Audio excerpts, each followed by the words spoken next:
Autogestión de competencias Velas Movitech. Cápsula 2. Gestión de riesgos. SIGO P006.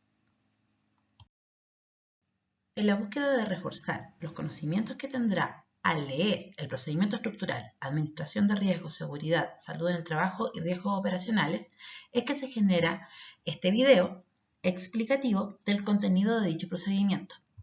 Este contempla 9 puntos, donde considera objetivos, alcance, definiciones, responsabilidades, descripción de la actividad, verificación, anexos, referencias y control de cambios. Respecto a los objetivos de este procedimiento, se puede indicar que da cumplimiento legal a las obligaciones de la organización, define métodos para hacer evaluación de riesgos y además genera los criterios para poder administrar los riesgos de forma eficaz. Respecto a los objetivos específicos, indica criterios, controles críticos, fortalece el liderazgo y la cultura preventiva de la organización. Y con respecto al alcance, este está dirigido a todo el personal que trabaja en Codelco, indicando como objetivo central la integridad de las personas, equipos, instalaciones y controles operacionales. Para una correcta gestión y administración de los riesgos, se debe pasar por cierta secuencia de actividades. En el recuadro se ven actividades en gris y actividades en azul. Las actividades en azul son transversales al proceso y las en gris son las que nos llevan a alcanzar la correcta gestión de los riesgos. Estas consideran, primero, establecer el contexto y alcance, que es ubicarnos dónde haremos esta gestión de riesgos, dónde nos localizamos y cuáles son los límites de estos. Después, entender, identificar y comprender los peligros. Cuando hablamos de peligros, hablamos de actos, situaciones o fuentes que pueden generar un potencial de daño. Siendo más simple en el concepto, podemos decir que los peligros son cosas que hacemos mal o cosas que están mal en el entorno. Posteriormente, y cuando ya tenemos identificado y comprendido los peligros, podemos analizar y evaluar los riesgos. Luego que hacemos el análisis y evaluación de riesgos, que nos indica si estamos en un alto riesgo, mediano o bajo riesgo, debemos considerar qué control aplicaremos para poder hacer ese control del riesgo. Y con eso logramos la gestión de los riesgos. En forma paralela, debemos hacer lo siguiente: comunicar y consultar el proceso y además monitorearlo y revisarlo. En el enfoque por capas tenemos dos formas de verlo. Primero, son quienes participan y qué cosas se hacen. En el quienes participan tenemos a los trabajadores, supervisores y la línea ejecutiva. Todo se origina en la tarea. Esta tarea nos va a determinar quiénes hacen qué cosa. Si nos damos cuenta en el dibujo, tenemos que respecto a la tarea debemos tener el elemento 4 del programa o del SIGO, donde están las observaciones de conducta y tarjetas verdes. También está el elemento 3, que habla también de la aplicación de ART, reglas que salvan vidas y procedimientos operacionales.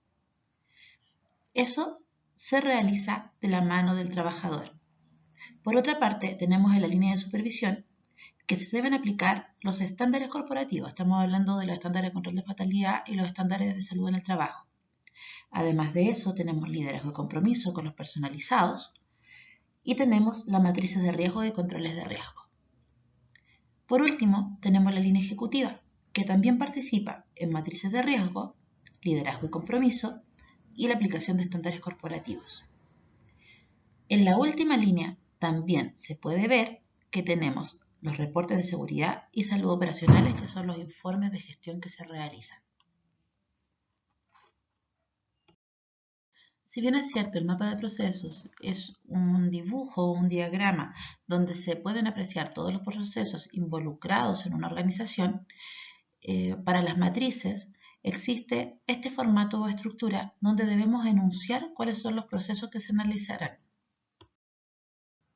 Esta es la visión de la matriz en forma general, donde la vamos a separar en dos partes para poder explicarla bien, pero tenemos dos situaciones. En la primera columna azul tenemos la evaluación del riesgo inherente, que es el riesgo propio de la tarea o actividad que está realizando en un proceso sin aplicar medidas de control.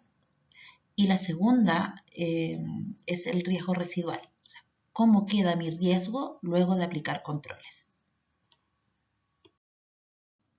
La primera parte de la matriz indica la identificación del proceso, actividad y tarea. Esto ya lo hemos hecho antes con la aplicación del análisis de procesos. Una vez que tengo identificada la tarea, le voy a asociar los peligros, tanto a las personas, equipos o continuidad operacional. Y cuando tenemos claro cuáles son esos peligros, lo vamos a relacionar con los riesgos críticos, que son los que nos ha entregado la mandante. ¿Qué cosas son las que se evalúan? Porque ahora viene la parte de la evaluación del riesgo. Primero, los riesgos a la seguridad, que son aquellos puntos que me pueden generar accidentes. Riesgos a la salud son los puntos relacionados o los peligros relacionados y los riesgos también identificados en el análisis que me pueden generar enfermedades profesionales. También asociados a la misma tarea y a este mismo peligro y al mismo riesgo, el riesgo en equipos, instalaciones e infraestructura. Y por último, el riesgo de discontinuidad operacional. O sea, ¿qué cosa puede afectar al proceso sin afectar a las personas? ¿Qué cosas me pueden afectar directamente los equipos sin afectar a las personas? Y lo que afecta a las personas. Una vez teniendo claro esto, vamos a ver a los que aplican y efectivamente multiplicaremos probabilidad por consecuencia y nos va a dar la magnitud de riesgo que significa MR. Ese resultado nos va a clasificar el riesgo en alto, mediano o bajo.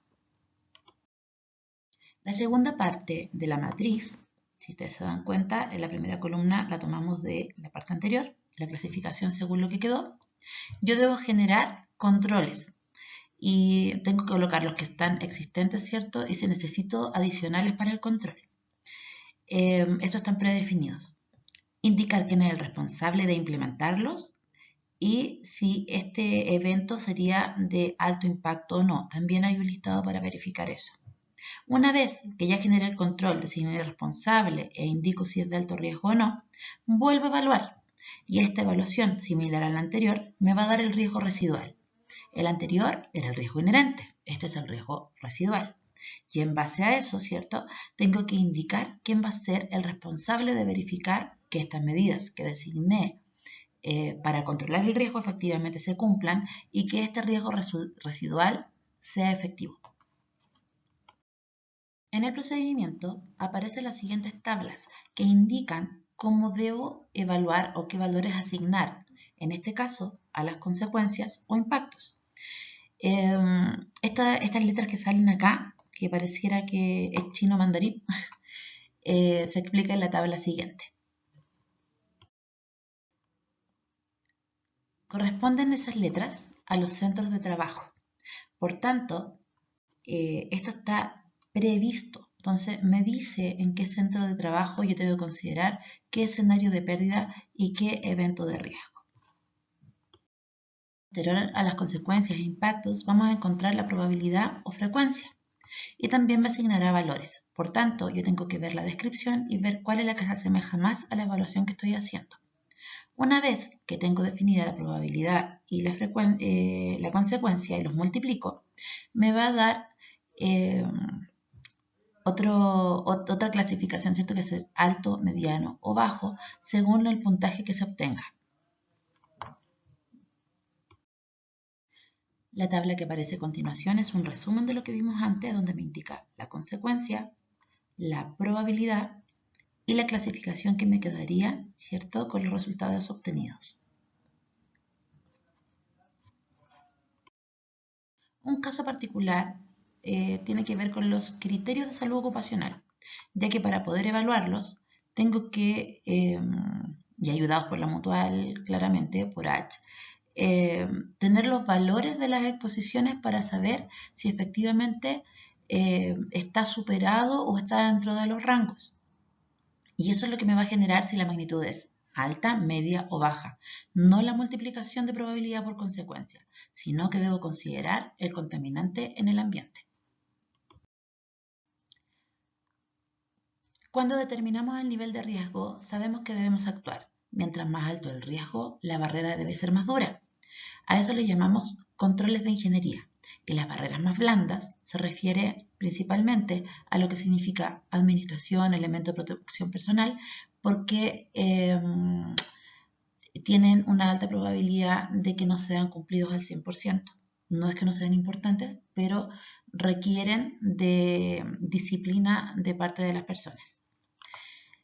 Dentro de esta pirámide invertida, tenemos que pensar siempre en eliminar completamente el peligro y de esa forma desaparecería nuestro riesgo.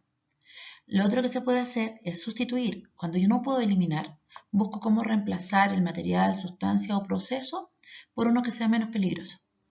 Rediseñar el equipamiento, el proceso o la organización del trabajo. Eso se refiere incluso en términos de maquinaria o de estudiar cómo estamos haciendo las cosas para poder cambiarlas. Segregar, aislar un peligro. Por ejemplo, pensemos en guardas o confinamiento.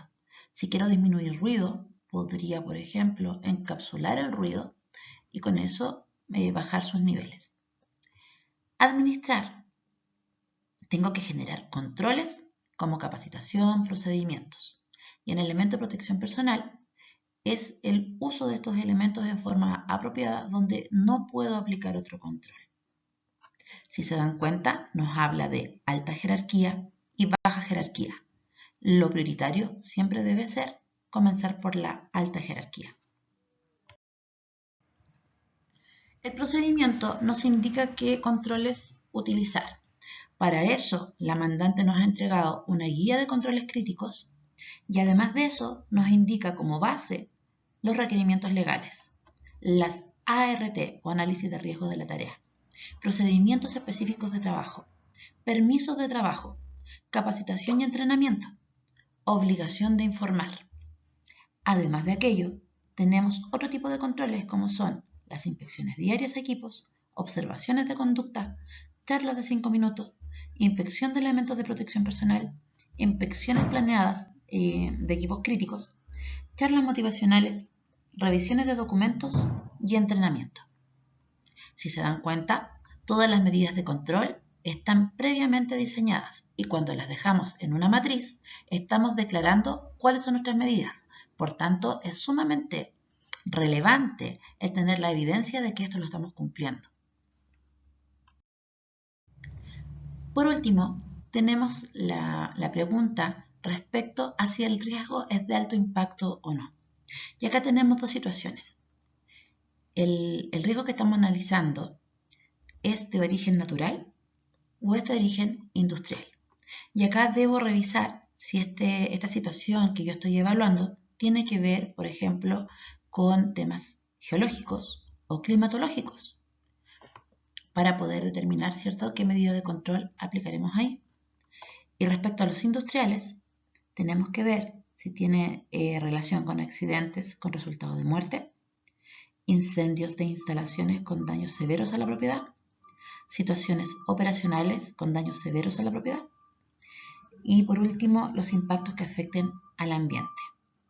Si se dan cuenta, estos puntos de acá, tanto los naturales como los industriales, nos sacan del proceso habitual. Por tanto, los que generan alto impacto deben ser llevados a la matriz de alto impacto, que no la veremos ahora, pero que tienen directa relación con el plan de emergencias.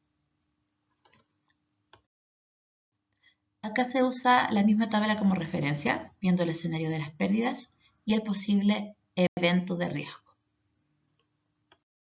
Por su atención, muchas gracias.